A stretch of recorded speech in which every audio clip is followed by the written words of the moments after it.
केन्दुझर जिला पाटणा निर्वाचन मंडलीर साहारपड़ा ब्लॉक मल्हारपदा ग्राम पंचायत अंतर्गत बालीपसी ग्राम में पाटणा निर्वाचन मंडलीर विजु जनता दल पक्षरु महान जननायक तथा प्रबाद पुरुष विजु पट्टनायक तिरोधान दिवस रे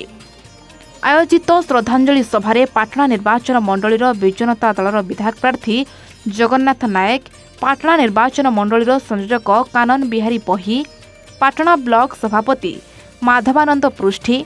केन्दुझर जिला विजु कृषक मोर्चार सभापति दीपक राज, वरिष्ठ बीजेडी नेता पाटणा निर्वाचन मंडलीर पूर्वतन विधायक प्रार्थी भवानी शंकर नायक, पाटणा ब्लॉक अध्यक्षा सुकांती नायक, साहारपड़ा ब्लॉक अध्यक्षा रीना नायक, झुंपुरा ब्लॉक पर्यवेक्षक निरंजन त्रिपाठी प्रमुखों सहित अनेक नेतृवृंद महान जननायक तथा प्रबाद पुरुष पूर्वतन मुख्यमंत्री भूमिपुत्र विजु पट्टनायक स्मृतिचारण करने सहित तांको फोटोचित्र रे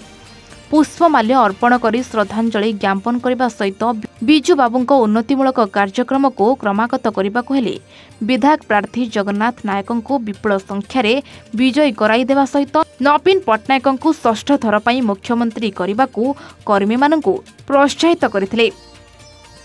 एही अवसर में नवीन पट्टनायक नीति आदर्श अनुप्राणित होई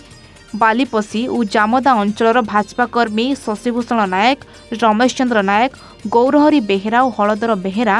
विजु जनता दल में योगदान करथिले। सारा भारत वर्ष रे सारा ओडिशा प्रदेश रे प्रबाद पुरुष विजयानंद पट्टनायक जहाँ को सारा ओडिशा रे विजु पट्टनायक नाम रे नामित तांकर आज तिरोधान दिवस पूरा ओडिशार पुरपल्ली रे तांकर आत्मार सद्गति पाई आज विभिन्न कार्यक्रम हाथ को निया हिची।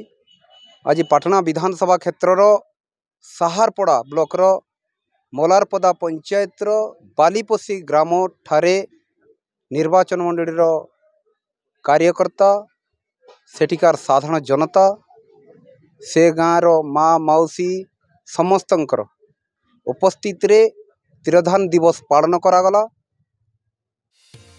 पाटणारू कामिनीकांत द्विवेदी रिपोर्ट, A1 ओडिशा।